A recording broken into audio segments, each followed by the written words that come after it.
ultimately, the only one that can put an end to all suffering and death is God. And that takes place when Christ returns.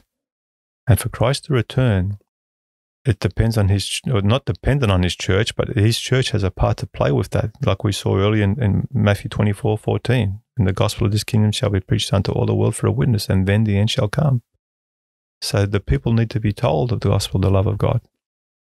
Another good verse is Acts 3:21. It's speaking about Jesus, and it says, whom heaven must receive. In other words, Jesus is in heaven. For how long? It says, until the restitution of all things spoken by the mouth of his holy prophets since the world began. When the Bible says in that promise, every truth ever spoken by the mouth of God's holy prophets since the beginning of the world is restored, and that takes place by the work of the church, then the Lord will return. So we have a part to play in helping our fellow man and also in hastening the Lord's coming so he can put an end to all this tragedy and woe. By standing for the truth. By standing for the truth, yeah, absolutely.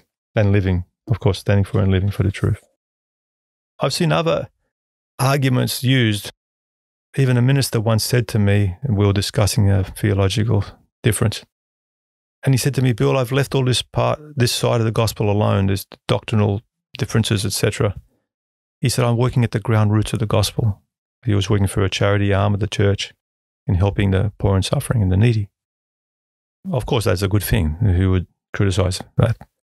But I put it to him, as good as that is, I asked him, can you put an end to the suffering and the needy, the homeless and the poor and the starving? Can any charity arm, can the Red Cross, Salvation, can anyone else put an end to it? No. In fact, it gets worse. It gets worse, not better. But the point I asked him was, who can put an end to it? And of course, he knew the answer. Jesus puts an end to it. You see, so we cannot excuse our responsibilities by saying, oh, we're doing good to others in need. That's a good thing, but you recognize yourself, the only one who's going to put an end to it is Jesus. And Jesus cannot return until the truth of all the truth spoken by his holy prophets since the world began is restored, until the gospel of this kingdom is preached unto all the world for a witness. And so let's not leave one undone. Let's not do one to leave the other one undone. Let's be faithful to God, faithful to his word, and uphold his truth, and live for our fellow man. And we hasten the Lord's coming, and he will put an end to sin and suffering and death. And there will be no more tears, sorrow, crying, etc. And no one need to ask anymore, why does the loving God permit suffering and death to continue?